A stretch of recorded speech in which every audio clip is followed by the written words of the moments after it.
આકાશવાણી અમદાવાદ વડોદરા પ્રાદેશિક સમાચાર જયેશ પટેલ વાંચે છે. સૌપ્રથમ મુખ્ય સમાચાર. આગામી લોકસભાની ચૂંટણીઓ માટે આજે પણ ભાજપ, કોંગ્રેસ અને આમ આદમી પાર્ટીના ઉમેદવારોએ ઉમેદવારી પત્રો ભર્યા. કેન્દ્ર ચૂંટણી પંચે કહ્યું છે કે આચારસંહિતા અમલ બાદ વિવિધ રાજકીય પક્ષો અને ઉમેદવારો તરફથી 200 ફરિયાદોમાંથી 169 ફરિયાદો પર કાર્યવાહી કરાઈ. લોકસભાની ચૂંટણીમાં ફરજ પરના કર્મચારીઓના મતદાન માટેના પોસ્ટલ બેલેટની આપ-લે માટે અમદાવાદમાં 18મી એપ્રિલે સ્ટેટ એક્સચેન્જ મેળો યોજાશે. કેન્દ્રીય જાહેર સેવા આયોગ યુપીએસસીનું વર્ષ 2023નું પરિણામ જાહેર. વિષ્ણુ શશિકુમાર 31મા રેન્ક સાથે ગુજરાતમાં ટોપર. આકાશવાણી અમદાવાદના 75મા સ્થાપના દિવસે અત્યારે આકાશવાણી કેન્દ્રમાં લોકસંગીતનો કાર્યક્રમ યોજાઈ રહ્યો છે અને હવામાન વિભાગે આગામી 2 દિવસ હીટ વેવની આગાહી કરી. સમાચાર વિગતવાર. આગામી લોકસભાની ચૂંટણીઓ માટે કેટલીક બેઠકો માટે આજે પણ ભાજપ અને કોંગ્રેસ અને આમ આદમી પાર્ટીના ઉમેદવારોએ ઉમેદવારી પત્રો ભર્યા છે. ભાવનગર લોકસભા બેઠકના ભાજપના ઉમેદવાર નીમુબેન બાંભણિયાએ કેન્દ્રીય મંત્રી ડોક્ટર મનસુખ માંડવિયાની ઉપસ્થિતિમાં ઉમેદવારી પત્ર ભર્યું હતું, જ્યારે આમ આદમી પાર્ટીના ઉમેદવાર ઉમેશ મકવાણાએ પંજાબના મુખ્યમંત્રી ભગવંત માનની ઉપસ્થિતિમાં ઉમેદવારી પત્ર ભર્યું. કચ્છ લોકસભા બેઠકના ભાજપના ઉમેદવાર વિનોદ ચાવડાએ પક્ષના અધ્યક્ષ CR પાટીલની ઉપસ્થિતિમાં ઉમેદવારી પત્ર ભર્યું હતું. રોડ શોમાં ભાજપના અગ્રણીઓ અને લોક કલાકારો જોડાયા હતા. કચ્છ કોંગ્રેસના ઉમેદવાર નીતેશ લાલણે કોંગ્રેસના પ્રદેશ પ્રમુખ શક્તિસિંહ ગોહિલની ઉપસ્થિતિમાં ઉમેદવારી પત્ર ભર્યું હતું. બનાસકાંઠા બેઠકના ભાજપના ઉમેદવાર રેખાબેન ચૌધરીએ, મહેસાણા બેઠકના ભાજપના ઉમેદવાર હરિભાઈ પટેલે, બારડોલી બેઠકના ભાજપના પ્રભુભાઈ વસાવા, પાટણ બેઠકના ભાજપના ઉમેદવાર ભરતસિંહ ડાભીએ સમર્થકો સાથે ઉમેદવારી પત્ર ભર્યું હતું. ગાંધીનગર લોકસભા બેઠક પરથી કોંગ્રેસના ઉમેદવાર સોનલ પટેલે ઉમેદવારી પત્ર ભર્યું. સુરત લોકસભા બેઠકના ભાજપના ઉમેદવાર મુકેશ દલાલે વિજય મુહૂર્તમાં ઉમેદવારી પત્ર ભર્યું હતું. સાબરકાંઠા બેઠક પરથી ભાજપના શોભનાબેન બારૈયા અને કોંગ્રેસના તુષાર ચૌધરીએ ઉમેદવારી પત્ર ભર્યું. કેન્દ્ર શાસિત પ્રદેશ દાદરાનગર હવેલીના ભાજપના ઉમેદવાર કલાબેન ડેલકર, ખેડા લોકસભા બેઠક પરથી ભાજપના દેવસિંહ ચૌહાણે વિજય મુહૂર્તમાં ફોર્મ ભર્યું હતું. વિજાપુર વિધાનસભાની પેટાચૂંટણી માટે ભાજપના ઉમેદવાર CJ ચાવડાએ પણ ઉમેદવારી પત્ર ભર્યું છે. અમદાવાદની પશ્ચિમ બેઠક પર ભાજપના ઉમેદવાર દિનેશ મકવાણાએ કલેક્ટર કચેરી પહોંચીને વિજય મુહૂર્તમાં આજે ફોર્મ ભર્યું હતું. ફોર્મ ભરતા પહેલા દિનેશ મકવાણાએ મધ્યસ્થ કાર્યાલય મણિનગર ખાતે પહોંચીને કાર્યકર્તાઓ સાથે મુલાકાત કરી હતી, જેમાં લોકસભા ચૂંટણી સંયોજક IK જાડેજા અને પૂર્વ સાંસદ કિરીટ સોલંકી હાજર રહ્યા હતા. ભાજપના ઉમેદવાર દિનેશ મકવાણા જંગી સમર્થકો અને આગેવાનોની હાજરીમાં ઉમેદવારી નોંધાવી હતી. અમરેલી લોકસભા બેઠકના કોંગ્રેસના ઉમેદવાર જેનીબેન ઠુમ્મર, પંચમહાલ બેઠક પરથી કોંગ્રેસના ગુલાબસિંહ ચૌહાણ, છોટાઉદેપુર બેઠક પરથી કોંગ્રેસના સુખરામ રાઠવા, જૂનાગઢ બેઠક પરથી ભાજપના રાજેશ ચુડાસમા, પોરબંદર બેઠક પરથી કોંગ્રેસના લલિત વસોયા, છોટાઉદેપુરથી ભાજપના જસુ રાઠવા, આણંદ બેઠક પરથી ભાજપના મિતેશ પટેલ, દાહોદ બેઠક પરથી ભાજપના જસવંતસિંહ ભાભોરે પોતાનું ઉમેદવારી પત્ર ભર્યું. વલસાડ લોકસભા બેઠક ઉપર કોંગ્રેસના ઉમેદવાર અનંત પટેલે શક્તિ પ્રદર્શન સાથે જિલ્લા ચૂંટણી અધિકારી સમક્ષ ઉમેદવારી નોંધાવી. છોટાઉદેપુર લોકસભા બેઠક પર ઇન્ડિયા ગઠબંધન કોંગ્રેસના ઉમેદવાર સુખરામ રાઠવાએ સમર્થકો સાથે વાજતે ગાજતે ઉમેદવારી પત્ર ભર્યું. કેન્દ્રીય ચૂંટણી પંચે કહ્યું છે કે આચારસંહિતા અમલી થયા બાદ વિવિધ રાજકીય પક્ષો અને ઉમેદવારો તરફથી જુદી જુદી 200 ફરિયાદો મળી છે, જેમાંથી 169 ફરિયાદો પર કાર્યવાહી કરવામાં આવી છે. લોકસભાની ચૂંટણીની જાહેરાત થતાં જ 16મી માર્ચથી આચારસંહિતા અમલી થઈ હતી. ચૂંટણી પંચે કહ્યું છે કે ભાજપ તરફથી 51, કોંગ્રેસ તરફથી 59 અને અન્ય પક્ષો તરફથી 90 ફરિયાદો મળી છે. ચૂંટણી પંચે વિવિધ રાજકીય પક્ષો અને ઉમેદવારો દ્વારા આચારસંહિતાના પાલનથી સંતુષ્ટ છે. જોકે ચૂંટણી પંચે મહિલા ઉમેદવારો સામે વાંધાજનક ટિપ્પણીના મુદ્દે પાર્ટીના કેટલાક નેતાઓને નોટિસ પાઠવી છે.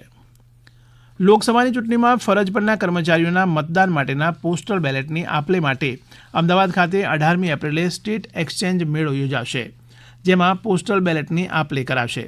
આ ઉપરાંત લોકસભા સામાન્ય ચૂંટણી માટે 31 તેમજ વિધાનસભા પેટા ચૂંટણી માટે 4 ઉમેદવારી પત્ર મળ્યા હોવાની મુખ્ય રાજ્ય ચૂંટણી અધિકારીએ માહિતી આપી હતી. આ ઉપરાંત રાજ્યમાં કાર્યરત 756 ફ્લાઇંગ સ્ક્વોડ્સ તથા 1203 સ્ટેટિક સર્વેલન્સ ટીમ્સ દ્વારા અત્યાર સુધીમાં કુલ 96 કરોડ 45 લાખ રૂપિયાની વસ્તુઓ જપ્ત કરવામાં આવી છે. તેમજ કંટ્રોલ રૂમ, NGSP, ટપાલ, ઈમેલ અને C-વિજિલ જેવા વિવિધ માધ્યમો થકી અત્યાર સુધીમાં રાજ્યભરમાંથી 12,400થી વધુ ફરિયાદો મળી હોવાની માહિતી રાજ્ય ચૂંટણી પંચ દ્વારા આપવામાં આવી હતી. આ સમાચાર આપ આકાશવાણીના અમદાવાદ વડોદરા કેન્દ્ર પરથી સાંભળી રહ્યા છો. વધુ સમાચાર આપ અમારી વેબસાઇટ newsonair.gov.in/gujarati પર વાંચી શકશો. કેન્દ્રીય જાહેર સેવા આયોગનું વર્ષ 2023નું પરિણામ જાહેર થયું છે, જેમાં કાનપુર આઈઆઈટીના આદિત્ય શ્રીવાસ્તવ પ્રથમ ક્રમાંકે રહ્યા છે, જ્યારે બીજા સ્થાને અનિમેશ પ્રધાન, જ્યારે દોનરૂ અનન્યા રેડ્ડી ત્રીજા સ્થાને રહ્યા છે. આ પરીક્ષામાં સફળ જાહેર થયેલા 1016 ઉમેદવારમાંથી પહેલા 25માં 15 પુરુષ અને 10 મહિલાઓનો સમાવેશ થાય છે. જે સફળ ઉમેદવારોની યાદી જાહેર કરવામાં આવી છે તેમાં 664 પુરુષ અને 352 મહિલાઓનો સમાવેશ થાય છે. આ સફળ ઉમેદવારોમાં ગુજરાતના 25 ઉમેદવારો પણ સફળ રહ્યા છે, જેમાં 5 મહિલાઓનો સમાવેશ થાય છે, જેમાં વિષ્ણુ શશિકુમાર 31મા રેન્ક સાથે ગુજરાતમાં ટોપર રહ્યા છે. આકાશવાણી અમદાવાદનો આજે સ્થાપના દિવસ છે. 16મી એપ્રિલ 1949ના રોજ આકાશવાણીનું અમદાવાદ કેન્દ્ર અસ્તિત્વમાં આવ્યું હતું. આ અગાઉ વડોદરામાં રાજવી સમયમાં રેડિયો સ્ટેશનના ભાગરૂપે હતું. અમદાવાદમાં ગુજરાત કોલેજ પાસે નવનીતલાલ સોધનના બંગલામાં રેડિયો સ્ટેશનની શરૂઆત થઈ હતી અને તે સમયના ગૃહ તથા પ્રસારણ મંત્રી સરદાર વલ્લભભાઈ પટેલના સંદેશાથી અમદાવાદના રેડિયો પ્રસારણનો પ્રારંભ થયો હતો. આકાશવાણીમાં 75 વર્ષના ગાળામાં રંગ રંગ વાદળિયા, અમૃતધારા, ખેડૂત મંડળ, શાણી શકરાભાઈ, જય જવાન જય કિસાન જેવા ઘણા લોકપ્રિય કાર્યક્રમો રહ્યા છે. જાણીતા કલાકારોમાં નરોત્તમ શાહ, સુબંધુ મહેતા, નંદકુમાર પાઠક, લલિતકુમાર શાસ્ત્રી જેવા ઘણાએ સેવાઓ આપી છે. પ્રસાર ભારતીના સીઈઓ ગૌરવ દ્વિવેદી અને આકાશવાણીના મહાનિયામક ડોક્ટર વસુધા ગુપ્તાએ સ્વતંત્રતા પછીના વિકાસલક્ષી પ્રયાસોમાં આકાશવાણી અમદાવાદના યોગદાનને બિરદાવ્યું અને તમામ કર્મચારીઓને અભિનંદન પાઠવ્યા.